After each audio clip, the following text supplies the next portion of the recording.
second. All right. So, last episode of the podcast, our wonderful adventuring friends went ahead and busted in to Shinzi's fortress. But guess what?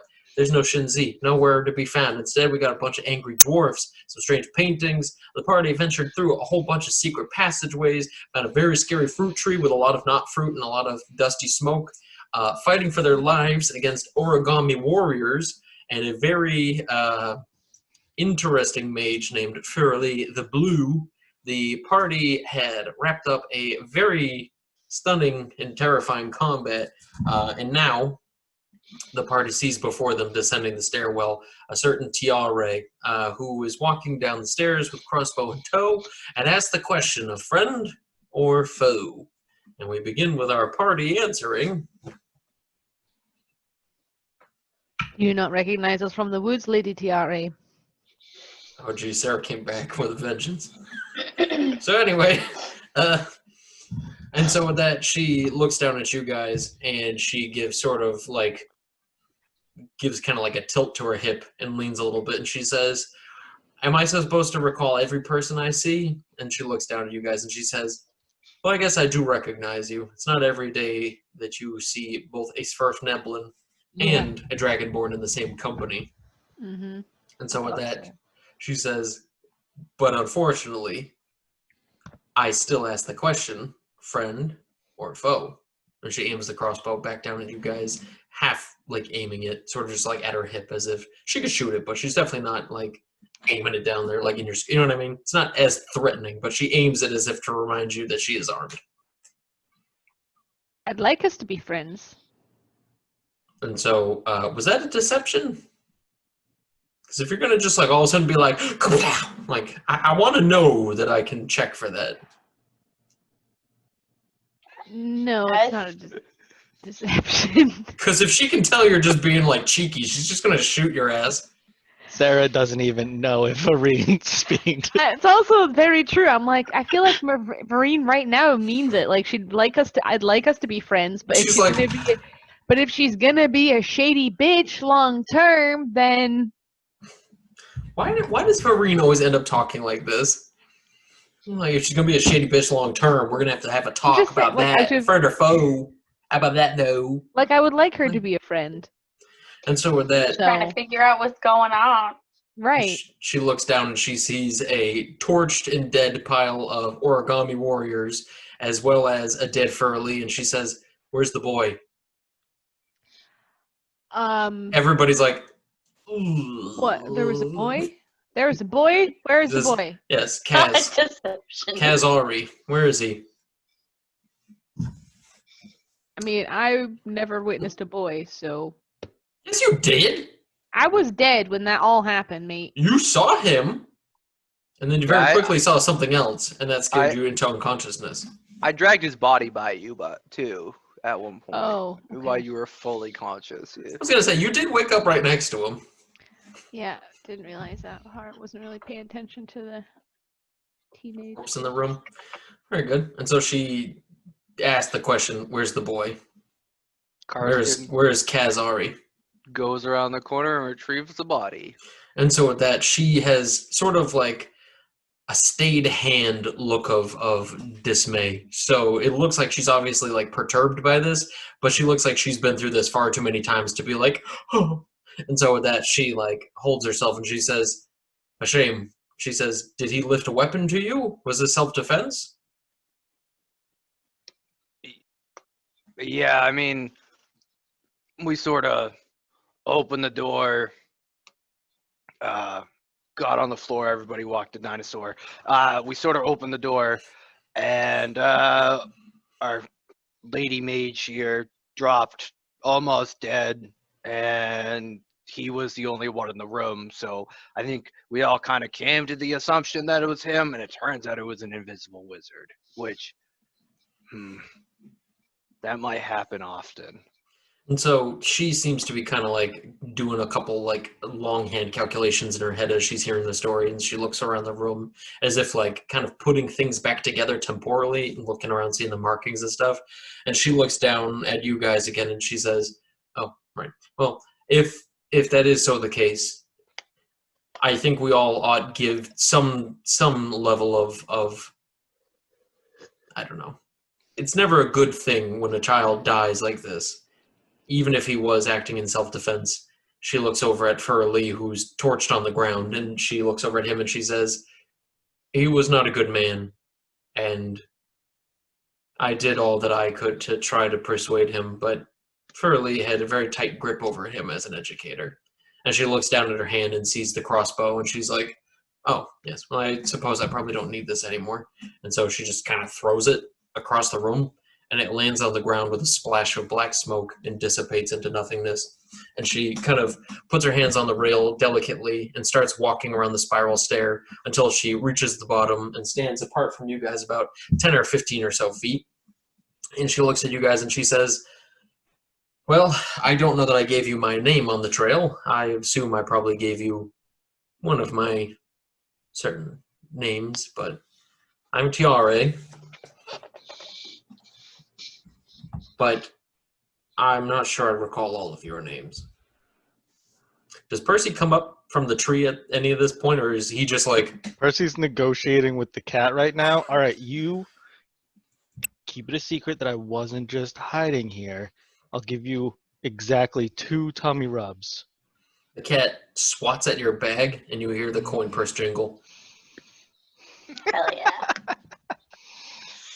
I will give you 1 silver piece.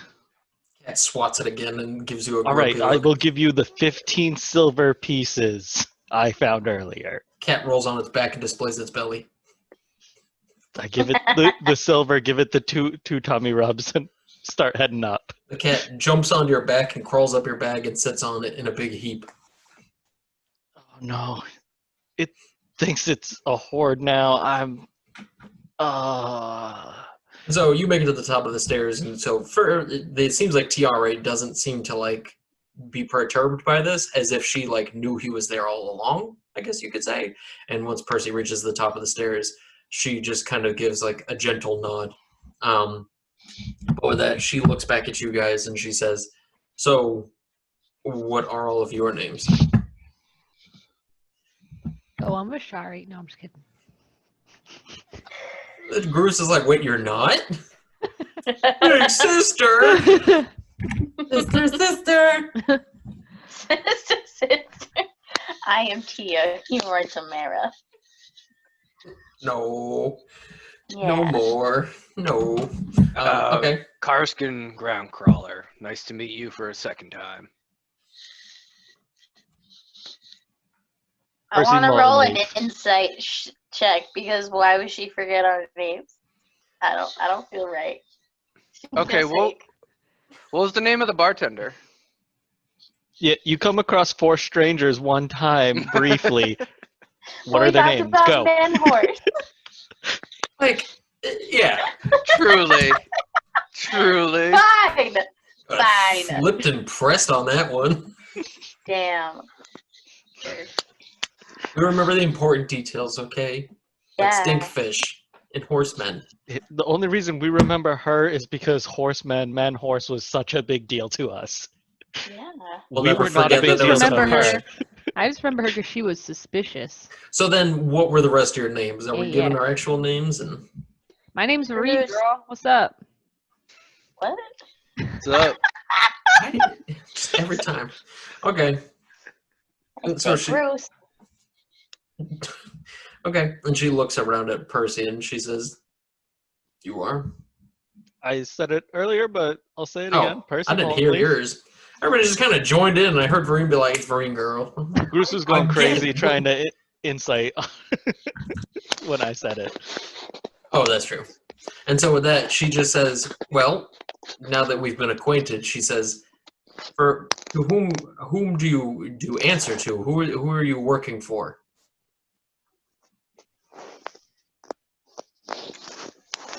Mostly myself. Do you all work for him? Bit of an entrepreneur. No, we do not work for him. We are just a party of equally minded and bodied individuals who are looking to better this world. She looks at you and she's like, I don't know about equally bodied. You look like kind of like a single digit kind of HP kind of girl. And so with that, Is someone playing with like their dice or something? Yeah, like, or I like just hear this tapping their tinkling. nails? There we Thank you. go. Gosh. so with that, she says, because I recall you all from Cheerwallow, and I recall you all having some sort of questions out there about the frogs, things in the swamp. So I guess my question remains, who is it that you're here for? Because this is not exactly the kind of place that people just find on accident. This is a place that is sought out. And so my question is, who are you working with, and who are you working for, and to what end? She says this could be a matter of life and death. If Well- anything, I think it's more for the town. Because we ended up getting captured by a bunch of weird bandits. That's how we found each other. And then we all went to this town. And there's a lot of weird stuff going in the town. So if anything, we're kind of helping this Cheerwallow out. But not like for payment or anything. Just She out says- of goodness. Are you helping the town, or are you helping the Lady Elith? I mean, she's basically the town, so. She I think says, it's more for the town. Yeah, she the kind of Lord- shifts her weight and she says, while she is a representative of the town, there are a few lords who are dead. No towns are dead, but a few very specific people are. And if you're working alongside some widow who's potentially looking for some sort of vengeance, that may change how this all goes down. And again, as a matter of life and death, that may change how I behave in all of this too. We were mostly looking for answers because one of the paintings that her husband had received came to life to try to kill us, but I guess we kind of answered who created that. And so she looks over at Furley and she says, yeah. And you see sort of a look of dismay on her face, as if like she's ashamed of that fact of knowledge. So what'd the lords do that was so bad they had to die?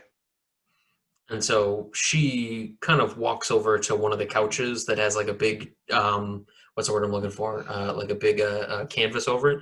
And she sits down on it and sort of lifts her leg up and gets sort of in this casual position.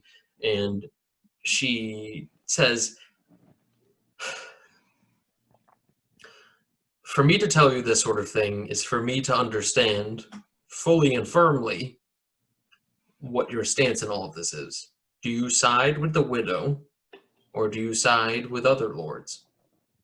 How did you know to come here? Well, the widow tipped us off about Shinzi, and then we were also kind of, at the time, just poking around the town for other stuff. We ended up running into the camp of dwarves that were out there, got tossed into some ruins, got out of the ruins. Warjack was gone, but we also found out from the widow that 2 twin dwarves had delivered the painting. So we found those dwarves, and then one of them gave us a map that led us here. And I guess we sort of just want to know why this all happened. And so you see a roller coaster of emotions flitter over her face as you drop various names, mention various places and things. So, like as you mentioned, the 2 boys, the 2 twin dwarves, rather, you can tell she sort of has a look of like, again, sort of the shamed look on her face. And as you mentioned, Warjack, she has sort of a rolling eyes going on as if she's like, but as you mentioned, Shinzi, she has sort of a sad look. Not even embarrassed, but just sad. You know? And so with that, she says, while you weave quite a tale, she says, I must admire you for all coming here and trying so hard to get to the bottom of this. And you say you're not being paid by anybody? This is surely out of the sake of doing what's right? Yeah, I mean, I'm kind of just looking around for dragons, so I figure keep helping people. Eventually I'll find one. And she looks down at the dead man on the floor and she says, if you follow those who follow dragons too firmly, you'll end up like him. blessed with nothing more than the curse of greed. And she looks over at him one more time and she says, do not fall for all of the magics dragons may hold. For anybody who makes a deal with the devil understands that there's a debt to be paid, and anybody who can speak with dragons, anybody who can do dealings with them, will soonly realize that they will always lose in the deal. But beyond that, I did my best. And she seems to kind of like shift her position on the couch again. And she says, I did everything I could to slow them down. I did everything I could to try to make this not happen. She says, but the dwarves were persistent and Warjack was starting to catch on to me. I did everything I could to try to slow the progress. I tried to pay off bandits on the road to try to slow everything down. I tried to get us lost in the woods. I did everything I could, but the dwarves were far too persistent and Warjack was just too strong-headed to allow me to do anything further. I didn't want him to know where I truly stood in all this. Which is where? And so she looks down at her hand, and you guys catch a glimpse of a small silver ring with a green gemstone centered on it, and she sort of looks at it quickly, puts her hand back over it, and she says, my allegiance is with an order that goes beyond the petty squabbles of the lordships of today. My allegiance is with that of what is right and doing what is good for the people. But for me to do my job, I must be unseen and unheard. I cannot tell you everything just now, but I can tell you that I am a member of an order that tries to address these sorts of things. And so with that, she kind of shrugs up a little bit, and she says, if you came here looking for Shinzi, he unfortunately is dead. He's been dead for a while now. The boy, and she looks over and, sees bullet wound boy over there, and she says, he was good, really good. And he was training under Shinzi since he was just a child. He was a prodigy. Furley took advantage of that and told the boy that he could be the next Shinzi, if not better, if he practiced. But Furley knew that Shinzi would not go along with painting these kinds of paintings and allowing him to cast his strange spells on them. And for that reason, Furley told the boy, Kaz, to kill him in his sleep. The old man, Shinzi, was too frail to defend himself, and Kaz, at 16, didn't know fully what he was doing was wrong, but the man was suffocated in his sleep. I, again, could not stop this, for Furley might have known that I was up to something here, so I've done everything I could to observe and obstruct, but I must say that I am in some ways indebted to you all for coming here and helping kind of clear this up. But I must warn you that there are eyes everywhere, and anybody who knows that you've come here will probably know that you've done something for somebody, and the fact that you're not aligned with any forces that I am is good. The fact you're on the outside is good. But if we're planning on moving forward with any of this, I think you can help me in a lot of ways that will help everybody. Because things are going to get a lot worse before they get any better around here. And the death of a few lords is nothing compared to what will happen if this is continuing. And she kind of shifts her weight and stands up off the couch, and she walks over to you guys at this point, sort of coming to full contact with you guys, as if now seeing herself as a little bit more comfortable in standing near you. And she says, I would not like to go out there and face Warjack if I was you, for hearing that Furley is dead and at your hand, he will probably be very unhappy. But for all of his aggression and all that he's done wrong, he's only cared about the people he works with. I don't know what happened with those twin dwarves, but I know that they were just as dedicated to the cause as he was. And this village is all that they really have to call their own. There's a few paintings upstairs that are finished and that can be sold, probably worth a few hundred gold as a collection, maybe 500. You could probably give it to him and persuade him to go or something. But I must be going. She says, but if you're willing to work with me, I think that we can get some real work done. The men who are responsible for the death and the men that Furley worked alongside are known as the servants of the Maw. They're a terrible, terrible cult of infamy and power that is held down deep within the bowels of this city, all the cities in this area. They work in the dark and they work in terrifying ways. But Farrelly did this as part of what he was told from the people who are in charge of him. And so he was a mage who was willing to do this job. Shinzi was our perfect in, and for that reason, they sent me here to help out. But I do this as mercenary work as far as they know. Does she know anything about a black ooze? I don't know. You have to ask her. That's what I just said to her. Do you know anything? I guess. Okay, instead of is she, do you know anything about the black ooze? Okay. And so with that, she shifts a little bit uncomfortably, and she says, I've heard rumors of strange things deep in the bowels here. And Farrelly, on one occasion, had asked Warjack to go seek out some pit in that village in that town of Cheerwallow. I don't know what it is that he was speaking of, but Farrelly sent him and not me. I think they were all pretty well on to the fact that I was as I was. For that reason, didn't trust me with that kind of work. So. Well, it's definitely there. And she says, I'm not sure the significance of such a thing, but if Farrelly was looking for it and he sent Warjack and all of the dwarves, there's probably some important reason for it. So, if Warjack got confirmation that that was down there, that information may have already gotten to Farrelly and to whomever else Farrelly is working with. But as a mercenary on the outside, I can't get much closer than I already am. And as far as these things going on, and the fact that this mission is a failure, they're going to know Farrelly is dead, and they're going to know that the mercenaries didn't help. I'm blacklisted at this point. If they ever hear of me again, they'll kill me for possibly knowing anything. Okay, cool. So. Thank you, Vireen. Sick, whatever. Next. 2 questions, mainly. 1, where are you going to go? 2, what are we going to do together to make the world a better place?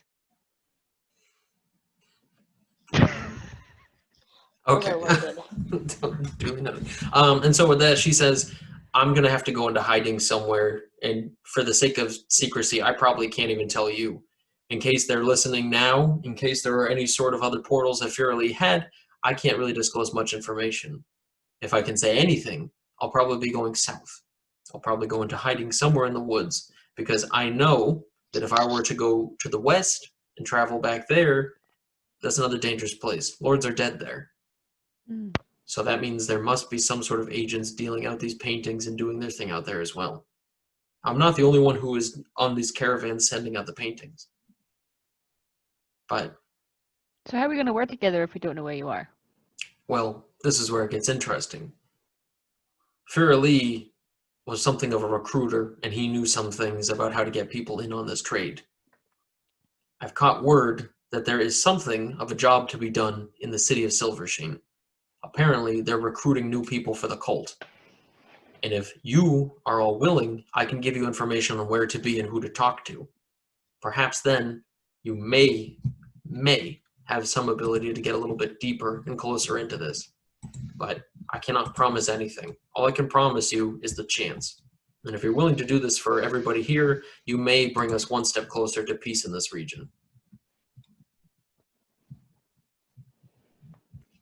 So we're just gonna infiltrate the cult and then destroy it? Well, I think what would make sense for us is if we perhaps figure out who might be higher up and who might be in charge. Perhaps there's ways we can bring them to light and bring them to justice. If the people know that their own are causing these sort of disruptions and causing this much problem, maybe the people can turn on them. I don't think any cult has enough power to overthrow its own population. And so for that reason, if we can find out where these people are hiding out or anything like that, anything that brings us closer to the truth of where it is that they lie, we may be able to uproot and get rid of this issue. Okay, so infiltrate the cult, take over leadership of it. Cash. Step 3, make money. Yeah, right? Does But she I have could run a cult. anything? Does she have what? Does she have anything? You have to be a little bit more specific. Like, Like I don't know, some sort of way that we can maybe have a way to contact each other sometime. Like if we go to the south and we're trying to find her, can we have a name to look up other than Tiare that she might use? Well, when you ask her these things, I was waiting for it. You know? just serial offender, Sarah. But with that, she says, I'll keep in contact with you. You won't be able to get to me. She says, but if you go to the right taverns and inns in Silversheen, I can hire couriers to possibly give you some sorts of information. Cool. Do I recognize her voice as the one that was the whispery one when we were running? Is it the same voice? No. No. Okay. No, the voice that you heard was like 5 voices combined together. Oh. Mm-hmm. But she doesn't sound like any part of them. But with that, she says, I know that there is some work to be done, so the best I can tell you is to get to Silversheen, probably take up some place, maybe in Green Fair. There's a couple of taverns over there. For the sake of us having a good connection to one another, why don't you go to the Laughing Unicorn? I know the guy who runs the place, and I know the person who runs the door. If you can go to the Laughing Unicorn, I can send some sort of a courier or contact with instructions of what to do next. I warn you that Silversheen's not exactly the easiest place to navigate, nor is it such a great place to live in or spend great time in, so you will want to keep good care of yourselves and your trail. But all I can say is I can't offer you thanks for all what you're doing. Your thanks is what can come of this and possibly bringing such evil to light. She holds up her hand again and she shows you guys the ring and she says, I work with an order known as the Emerald Eye, and though they are not frequently encountered, nor are they a group that many have ever heard of, it is an organization sworn to secrecy and shadow. And the fact that I'm even displaying such a thing and discussing it with you, you should take this as a sign of great respect and a sign of great honor. Grus bows. Thanks for sharing that. Karsken goes to kiss the ring. Whoa. Disrespect. I don't think that's what the best idea is right then and Just there. eats her whole hand instead. Slip that finger. He's been practicing. Nope.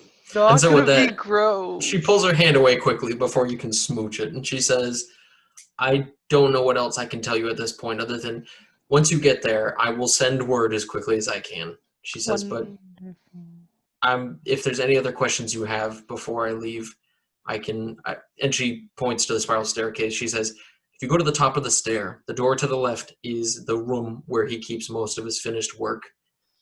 As of right now, there's not much in there. But again, there's a set of paintings, probably worth something, and there's a small chest with something I think you might find sort of useful. So, whatever that's worth to you. Is there any other questions? So Percy's going to ask, do you know anything about these? And holds up his hands with the symbols on them. And so she looks at them quickly and she says, well, I'm not sure that I have proficiency in speaking giant. I do. No, I'm just kidding. Boom. But she looks at them quickly and she says, tattoos like this are rather taboo. And she says, and the symbols, they look like they might be something giantish. She says, why do you ask? Because one day I woke up in the middle of the woods and had these. And so with that, she gives kind of like a weird stare, and she lifts an eyebrow and she says, I don't think that that sort of work is the doing of the cult, but I know that they have some pretty unorthodox means. I think that this cult may have the tools to do such things, but why they would do it is beyond me. Well, then maybe I'm already part of it. Really gonna climb that. Explains so much. Sleeper agent. Just waiting for the activation word. Just a big pyramid scheme, and you're like, I'm a boss babe who's looking to make some real money. He's an insider. But anyway, but she kind of releases her hands and just looks back at you with a look of almost pity, and just recognizes that as you said it, you're like, well, maybe I'm already part of it. She like looks at you and gives you a look like, Maybe. She's Yeah. like, maybe. She's like, looks at you with a new level of like, yeah, so I really got to get going because. Thanks for all the info about your club. Like, shit. I thought I could trust you. But with that, Sarah, you look so happy to be here. Like, can I kill her now? So Sarah does not get along with other females. Like, Yeah, he's, At all. he's just like straight up. What? I don't want to kill her. I think she's cool. We fine. We chilling. What up, This is the girl? most passive response I've ever heard of that. Like, no, she's like my best friend. I'd totally never kill her. I mean, she's not my best friend. But, Yeah, trust I'm me, your I best knew friend. that. I only have a little sister, so I don't know what you mean by best friend. I'm so over it. And so now she says, if there's no further questions, I must get going. Yeah, just one last one. Are you gonna take the kid's body, or should we deal with it? And she looks at you with a look of like sadness over the whole question, which I know you're saying it in the way Karsken would, but she like hears how like flat it is, and she says, honestly, if I do anything with the body, it may somehow come back to haunt me. Not in that way, but my connection to the corpse might be a little bit more telling. So I should probably just go and leave as little notice of this place as I can. Noted. And so with that, she says, again, the tools you may need are upstairs, but she starts kind of pulling a thin piece of like a string out of her pocket and just keeps pulling it out in like these little spindles. And she keeps pulling it in like these big wreathing wraps of the rope. And she starts climbing up this spiraling stairwell. And she says, and before you go, there's a beautiful view at the top of the tower. But I must be going. And so she leaves, and you hear a door open and close. Could we go look at the view? Yeah, the top of the tower is probably a great vantage point to set up. For what? Get it? Because it's back. No. Is the view. What is going on? Okay, so what is the party going to do now? I'm Karsken's gonna go to the room upstairs. Yeah, you guys can do that stuff first. Okay, what's everybody else going to do? I'm going to check out the view. I Okay. want to go look at the view. Okay. And so with that, the group of y'all, while Vireen is going up there to check that out, who's going up top? It's Grus and Percy. Was Karsken going to check out the paintings as well, or? No, Karsken's gonna pick up the kid's body, and then is there like soil under the tree in the other room, or is it just like in the ground? No, there's some soil in it. Okay. I think he's gonna just work on burying the kid. Oh boy. Okay, and there's enough gardening tools down here that you could, if you spend a few hours working at it, you could dig up the hole and bury the kid in there. I don't imagine that that's actually going to work out as well as somebody would hope, since this is a very contained pot. This is like burying like a body in your own garden at home. I don't know how well it'll work out, but that's for the next guys. But okay, so Karsken starts burying the body. And with that, when Vireen goes up to the top of the stairs and goes into the room, there's a bunch of like sheets hanging over a bunch of these canvases, but you do see a group of 5 of them standing up, and each one of them is the bust of a person, and it seems like somebody's face looking in some sort of emotive way, but each one looking sort of the same general style of Shinzi. But again, each one as individual is probably worth about like 100 gold. You'll probably get a better price for the whole set, but yeah. She said there was a chest. Yeah, and so when you're looking around in here and going through all the tools and all the different stuff, you find something of like a small wooden lockbox, but the lock on it is already opened. Can I open it? Okay, so when you swing it open, inside is a very unassuming satchel that seems to be kind of like a velvet sort of satchel looking thing with just little drawstrings on it, and when you pick it up and feel at it, it just feels like it's full of a really fine sand. There's nothing else in there. I'm not a lover of sand. You didn't even open it. I don't even. It's like, what is this, sand? Just blows up half the building. Just open it and look inside. Yeah, so when you're looking around inside of it and getting the little bit of light you have from the windows up here, what you see is as you kind of shimmer the sands inside the bag around, you see that depending on the light you're looking at and as they're moving, they sort of go from like a sandy tan color to a form of translucence. And as you kind of like shuffle it about and like let it sit still, as all the sand sort of comes to a fixed position, the bag might as well be filled with like super clear water, as all you can see is the rest of the bag inside. But as you shift it, you see all the color come back to it. And as you like feel around with it in your fingers, you can see straight through your fingers behind it, and it seems like it sticks almost like glitter. But there's a lot in here, as if you like just like tossed it about, you could probably cover like a 10-foot by 10-foot circle. Cool. Invisidust. Okay. And then Percy and Grus start walking up and see that the trap door to the roof is open. And when you guys go up, you hear the sound of a couple of measured sort of like footsteps on boards. And once you guys go up to the very top, who goes up first? Because it's a ladder. Go on, Grus. Okay. Get on up. So Grus pops up top first, and before you is kind of like what you can see in my little background. Sorry, everybody on the podcast, but what you see is just wide open hills that lead down to the plains, and you can see just expanse of forest. As if standing up here at the highest point of the fortress of Shinzi, you can see just all of Valminth down below. And you just see this wide open, beautiful looking vista. You can see clear without any clouds in the sky of the middle of the day. You can see just this beautiful wide open expanse of all the territories, all the lordships. You can see the coast, you can see the forest, you can see Gold Barn, you can see everything that you can see. But it's just a beautiful sight. But the one thing that does trigger a little bit of notice is a single bit of string tied around one of the wooden posts up here that's kind of holding this top up. As there's just like a fencing that goes around up top here, and a couple of posts holding this roof on top. But you see that wrapped around there is that thin string that Tiare was unwinding. And as you kind of look over the edge, you see she's already managed to kind of like, what's the word I'm looking for? Belay? What's it called? Yeah. When you do that? Yeah. Like all the way to the bottom of the tower already. And she already seems to be like running over to hop on a horsey and get the heck out of here. And as you keep watching and Percy comes up too and sees the beautiful view, you can see she just books it on a white horse and just makes it out of here and rushes away. Yeah, it's more of a rappel, because I think Belay's the person who holds on the ground. Fair enough. Duly noted. And so with that, Is she singing the whole way? Something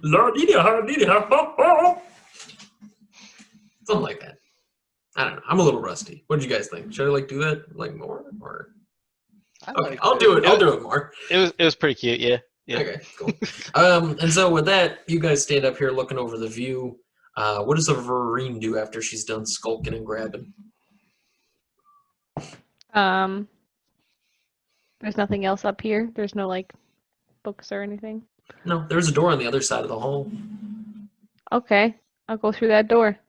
Okay, so you push it open, and what you see appears to be something more of like a master bedroom. There's a side passage that leads to somebody else's room as well, as if there was like sort of like adjoined guest rooms here. But the master bedroom is just a really nice, simple room with a really big bed and a nice like canopy that kind of goes over it. A really simple looking closet that upon inspection and opening it, you can just see a bunch of simple robes and clothing inside. But yeah, apart from that, this is just really humble and simple like furnishings. There's no cupboards or chest of drawers to search through and rifle through. No, I mean, you can open up the closet and look inside. You see a bunch of simple sandals and shoes, some robes, some thicker than others, but for the most part, just bland earth tones. Check underneath the mattress. That's where he keeps his porn. Darn you, Shinzi. Okay. Can I go back out into the main room where that stairwell is, where the beastie... Yeah, you climbed up it. Okay. Cool. I don't have anything else I want to do. Okay. You didn't check the guest rooms? Oh, I guess I could go in there, yeah. If you wanted to, I'm just saying, it sounded like you were trying to do kind of like a completionist look around. Yeah, I was having a snoop. Fair enough. Okay. And so as you go into the next room, you see some furnishings in the guest room. There's 2 beds in here. Both of them seem to be kind of like a full-sized bed, like nothing huge, but just like a nice enough bed. There's something of like a wooden sort of separator in the middle of the room, but you can tell that there's a couple of chests in here, one for each of the 2 of them. One of them is wide open, and it seems to be completely emptied out, as if somebody went through it, took everything, and left in a huff. The other one, however, does seem to be locked. Can I smash open with myself? Probably not. It's probably going to be Actually, very difficult. I have a dagger. Can I just... Probably not. I mean, you could Okay. try to Nope. stab it open, but I don't imagine it'll Cool. work out very well. How big is this chest? Like, big enough that I can carry it? Or is it like one of those Foot Locker chests that's It's like a Foot Locker. Ah, bollocks. Okay. Just drag Okay. it and kick it down the stairs. Yeah. Break open by the time we get to the bottom. Just Can dragging I- it down the stairs. Can I drag it? Yeah. Cool, then I'm gonna start dragging it. Okay, so you bring it out of the guest room, just walking down to the spiral Well, stairs. Karsken can break it open if I can't. Okay. And so you slide it down the spiral stairs, and it just and flings off and lands on the wooden floor. Just like, poof. Karsken down there shoveling up dirt to bury a poor innocent child. No, I'm just kidding. And just here's a huge bang. Like, is that a good bang or a bad bang? Oh, that kid killed someone. It was confirmed. So It's like, yeah, but Percy you didn't- stopped feeling you didn't bad. know that. Yeah, right. Percy with his conflicted heart. But okay, so what's Vireen do now that she has moved the chest? I guess. I mean, I'm done searching around, so I'm just gonna sit on it and wait Okay. for everyone else to come back. I will say, nothing for nothing, but just by the dressings of the room and what one could possibly intuit from everything in there, this might be Furley's chest, and Furley may have a key. Oh, did we not go through his body already? No. Oh, I thought I already we did that. We didn't loot either body. No. Oh. Yeah. Kaz had Whoops. nothing on him, but yeah. So after you start skulking around on the man, it appears that he did have something of like a gold ring with a bit of lapis lazuli in the center of it, sort of shaped almost like a dragon scale. This ring looks like it's probably worth about 75 gold pieces total. But he does have a key that he has in his pocket, and it does seem like the kind of key that would fit in this chest. Cool, then I'm gonna grab the key and that ring. Okay. And so you pop the key into the lock and turn it quickly and slide it open, and within you see one potion. And it appears to be something of like a red viscous goop, and it has some sort of a label in the common tongue, and it just says healing. But you also see a series of 3 individual scrolls inside. Mm. Each one of these scrolls is in something of a leather scroll case. But yeah. Can I go through them? Yeah. And so reading each of them, again, since Furley's a basic human bitch, he wrote on the top of each of them in the common tongue. One of them is labeled Color Spray, another one is labeled Disguise Self, and the last one is labeled Magic Missile. So in the time it takes you to decipher his common writing, Percy and Grus probably come back downstairs. Percy wanted to look over the edge to see if he can see the dwarf still tied up. Yeah, as you look over the edge and look towards the courtyard, there is nothing out there. Well, shit. Yeah. I want to scope around, see if I can see them anywhere. Sure, you Sight. can roll an investigation. And what's Grus gonna do?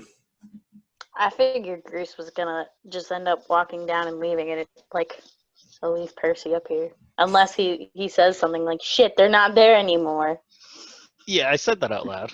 Okay, so then I guess I get curious and, like, go and peek over and see if I can see anything. Okay. So investigate checks from both y'all. What'd you get, Percy? Has it been over an hour? Yeah. Like us talking. Okay, 15. Okay. Got an 8. Okay. So for what it's worth, looking around, you can see that the village itself, a little hamlet down there, seems to be going back to normal business, but there's no signs of the dwarves. But I will say, if I could get Karsken to roll a perception check, that would be good.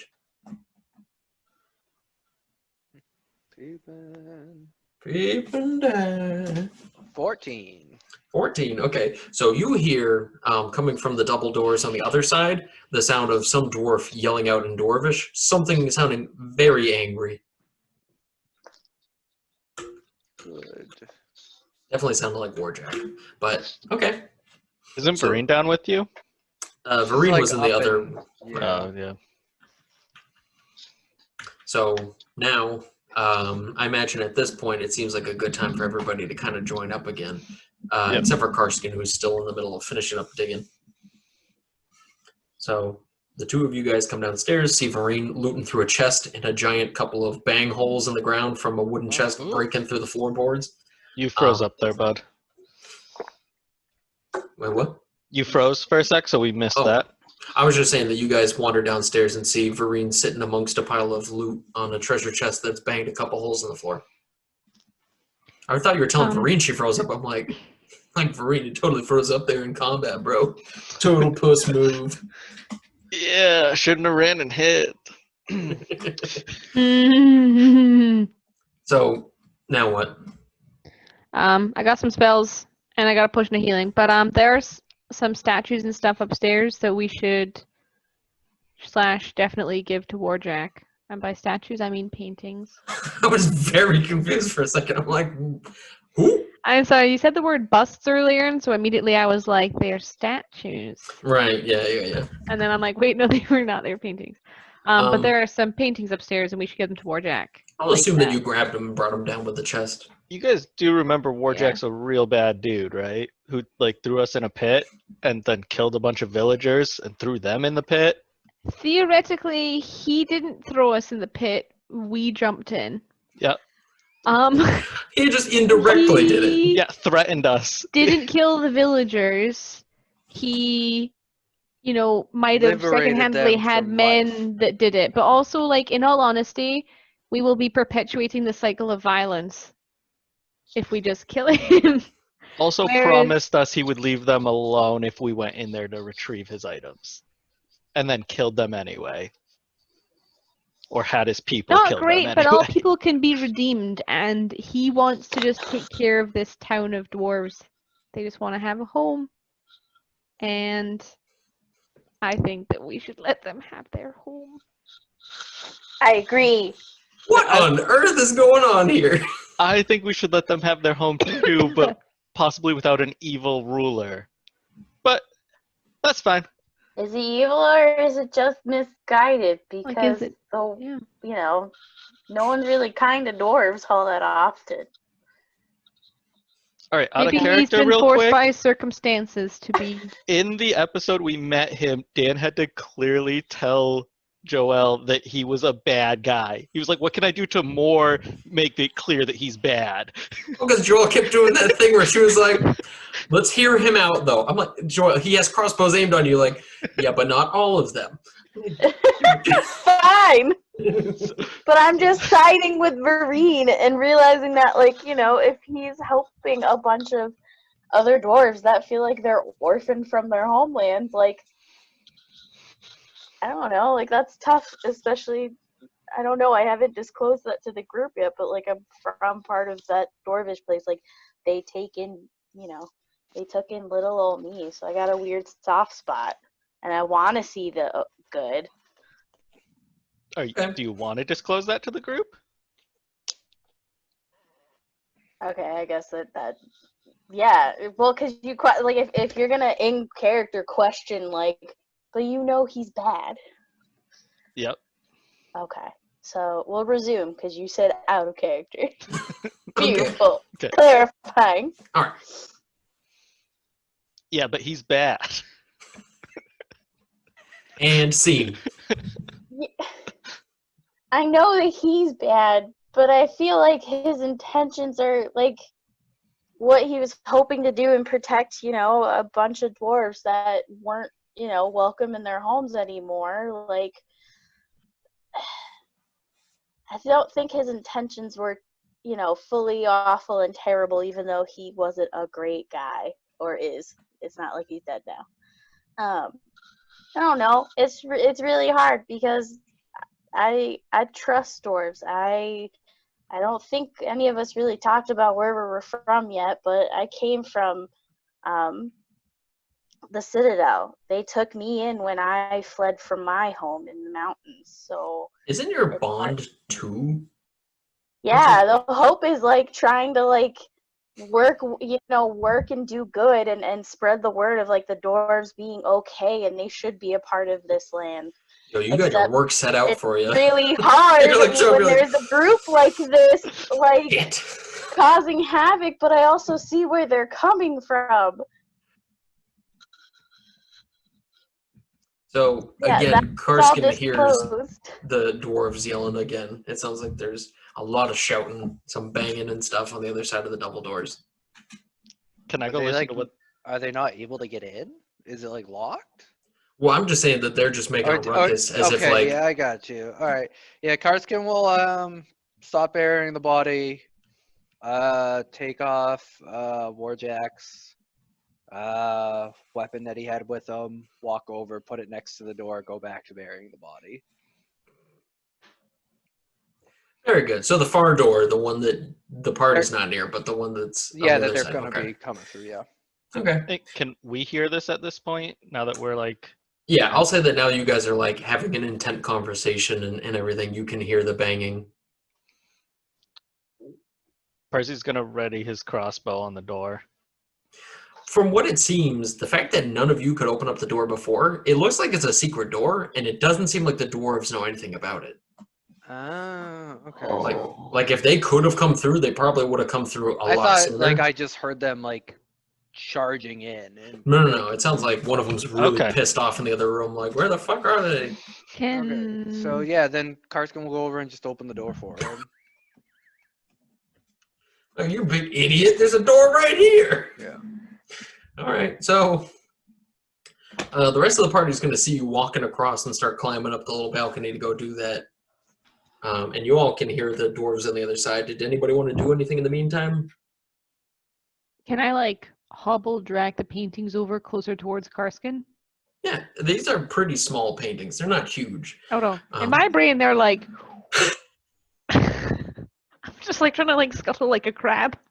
I mean, if those 5 paintings can help us from a whole village being angry with us, that's fine, but I'm gonna just be ready just in case. I'll help Please be Vireen, prepared, but hope for the even best. though I'm small and probably can't grab a lot of paintings, but I'll help. I mean, honestly, one person could carry all of them. Okay. Yeah, they're not too big. It'd just be like carrying like a few binders. I'm still gonna give her one to carry. Hell yeah, I'm helpful. That one's gonna get dirty. You're dirty. And so with that, the group heads over to the door and Karsken slides the doors open. I mean, before that, I'm gonna just sort of shout out in common, like, "Hey, yeah, we're gonna open the door. Try not to murder me when I do it. Thanks." And then open the door. And so as you slide open the doors, you see across the like 60-foot expanse, you see Warjack without his weapon and 2 very grisly, murderous-looking hands held up as if he's like coming to run to strangle you, and he just starts charging across the room. And so, can you roll a persuasion check on what you said?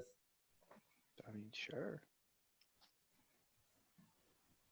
17. And so he starts to slow his roll as he starts approaching, and he looks around at you, and he sees his weapon on the ground, and he says, "You have the audacity to take my weapon."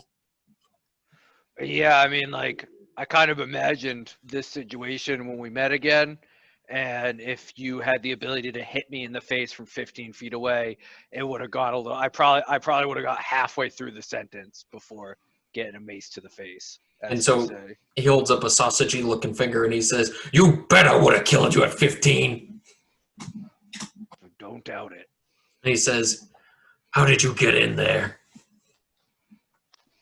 Bunch of fucking paintings and buttons. I don't really get it either. These guys, they like find all sorts of shit and get into it. All sorts of shit you would not believe. So he looked like kind of relieved to finally understand the fucking puzzle here, but he gets immediately enraged once he sees like the rest of the party just hanging out inside that room. Bloodied, albeit, but he looks at you guys and he says, "I'll strangle every last one of you for what you did to the dwarves." And he starts moving menacingly forward. Would like to parley with you, sir. Yeah, that's going to be a persuasion check, because that's coming off as hella patronizing. What the fuck? You're going to need to score at least a 25. I got, Don't say it out loud if you don't want to.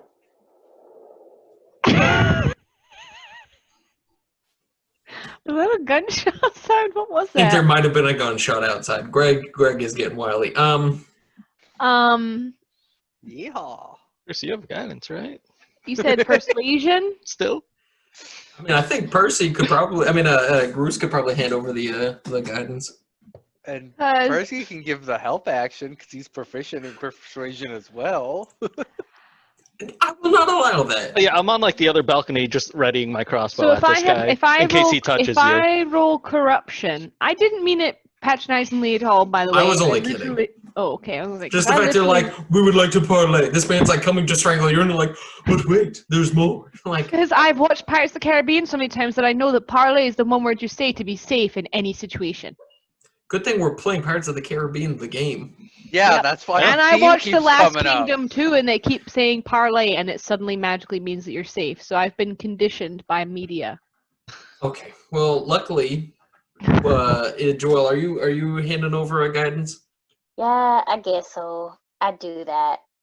It's a cantrip. What'd you Yup. get? That's why I bring it up. 2? Is that what you do to P's hands? What is it? 1? She got a finger gun. I don't know what Shot these mean. We're doing peace signs and finger guns. A 3. 3. Okay. Three. Okay. Now, if you're So- gonna do the corruption, you Uh-huh. would have to explain where it comes from your character. Oh. Like you can't just like force corruption. It has to make sense for your character to somehow dive deep into themselves and sort of like taint yourself with whatever it is that you're relying on. So traits or bonds or flaws. Somehow you can explain why that particular moment you're. Well, I don't know that I need to re-roll it though. It's the thing. Then don't do it. What'd you get?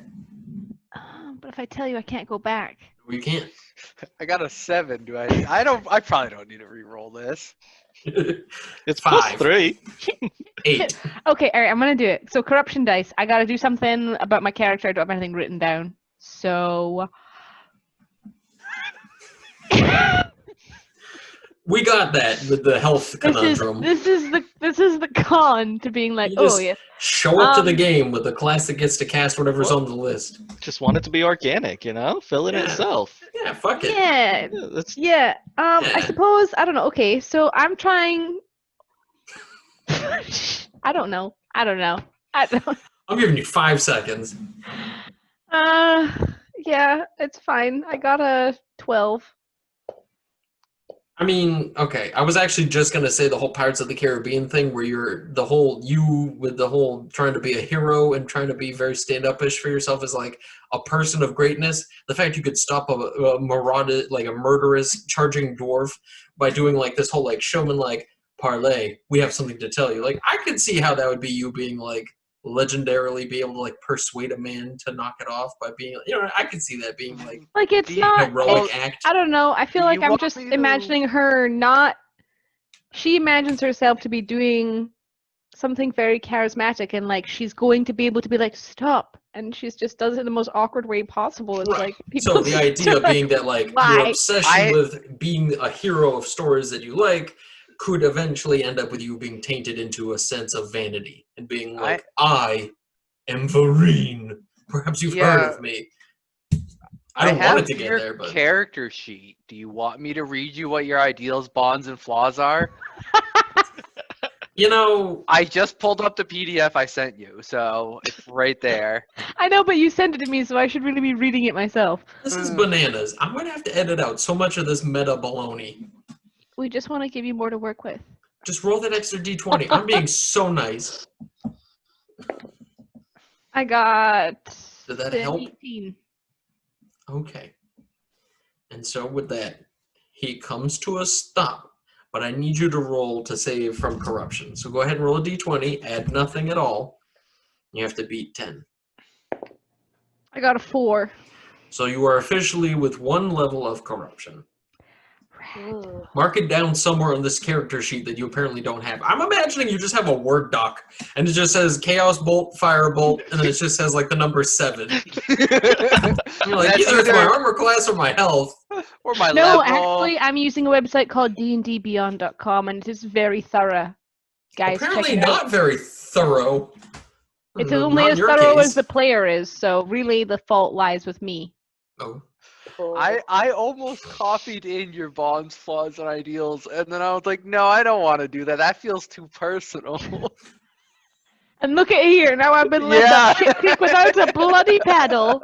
So at this point, he slows down as if stopped by the force of your charisma altogether, and he comes to a stop, and he starts snarling almost like a bull stamping the ground, and he points his finger now at you, and he says, "What makes you think you got something I want? I've got dead dwarves outside, and I've got a lot of bodies to bring back home to the dwarven crypts, and you think you got something to help me?" I sincerely apologize for all of your dead. That was pretty shitty. I would have loved that to have been avoided, and I really do apologize. And I would like to see the people of that town prosper. They were kind and welcoming to strangers. When we walked up, they were. The guy was very nice. He told us where to go. None of them were rude. This is unfortunate.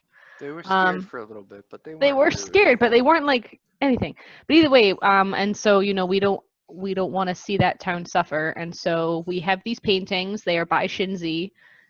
They are worth probably a great deal of money, and we would like to give them to you, so that you can help these people prosper and hopefully no longer have to put yourself in a situation where you have to work for people like Furley. Because if you do, we gotta come back. And Also, of course, we had to end it on that note. Intimidation. Yeah, right. We had to end it on that note, Intimidation. didn't we? also, none of these guys hurt any of those dwarfs out there. And so with that, he looks over at Percy with a sharp eye, and he And looks I have back my at crossbow up at him. he looks over at Vireen with the paintings, and he says, "I've got a lot of business to do back at the Citadel. I have bodies to bring back to the crypts, and I won't be able to stay here." He says, "But if you want to sell those paintings to somebody who can trade them out and get some silver and some gold flowing back to the village, we can consider ourselves even. And if not, I will get the biggest brigade of boys I can find, and we will burn Elith to the ground."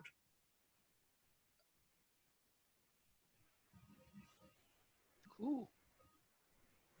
I say we do it. Just Grus, we should do it. Yeah. He says, "Above all things, my men understand that our duty here to our people is not an easy one. And they knew getting into this line of work that things like this could happen." And he looks around inside of this strange magical tree room, and he says, "We knew signing up for this job that we were going to be working with some possibly unsavory people, but when the payment was a village to live in, I didn't see anything, I don't know, that could push me away from it." He says, "But I carried the guilt of their deaths on my shoulders," and he says, "and I brought them here." And he says, "If this money will help bring things to the right foot, then that's fine." He says, "But without Shinzi to run this place," he says, "whoever is in charge in the area, whether it's going to be one of the lords out here, they can evict us and bring their militaries to come crush our town." He says, "So long as they don't know we're here, we should be fine, but there's only going to be a certain amount of time before somebody notices a bunch of mountain dwarves hanging out in the mountains outside of the Citadel." So why don't they use Shinzi's home place? Because it's not mountain dwarf property. But Shinzi's dead, so why can't we just give it to you to use? And so he just kind of shrugs his shoulders and he says, "It's not really my choice to be made. If some famous painter dies in the mountains the mountains belong to one of the lords, and then a bunch of mountain dwarves move in because nobody was alive there, kind of feels like they're still going to bring the military to squash us out.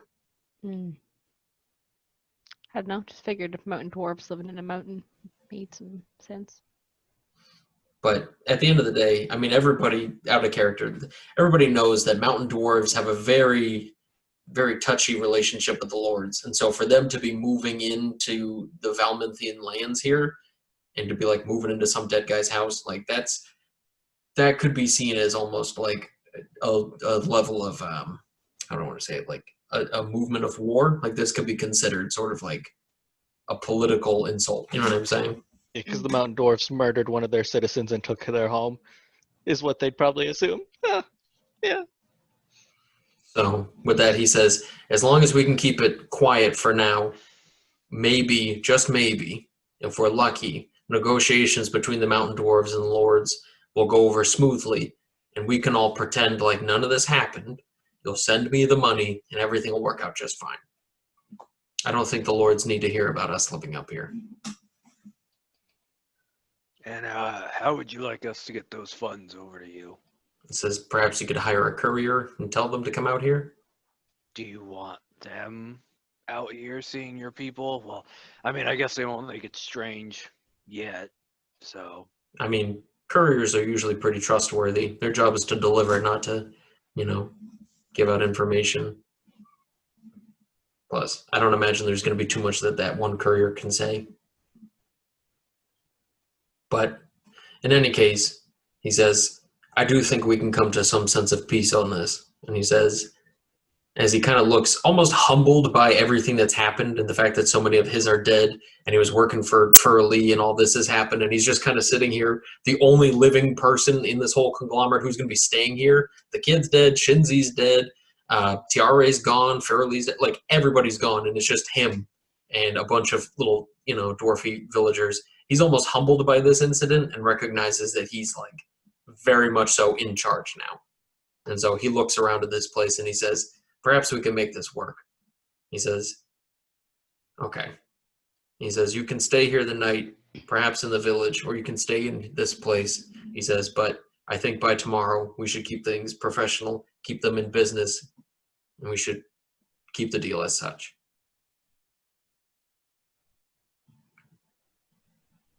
Sounds good to me. Percy lowers his crossbow. He's like, all right, well, we might as well show you how to get in here. So he'll go show him the secret entrance. Okay. And the entrance to this door. But with that, okay. And I think that's probably a good place for us to end it. Yeah. I want to sleep in that master bed with a nice canopy. It was one of the guest beds. Shinzi's just still in it. You didn't even check. You're like, fuck, what?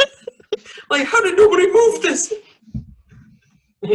Should have checked under the mattress. You would have noticed it. Yes. Ew, he's on the... Okay, well, on that note, all right, the end. Bye-bye.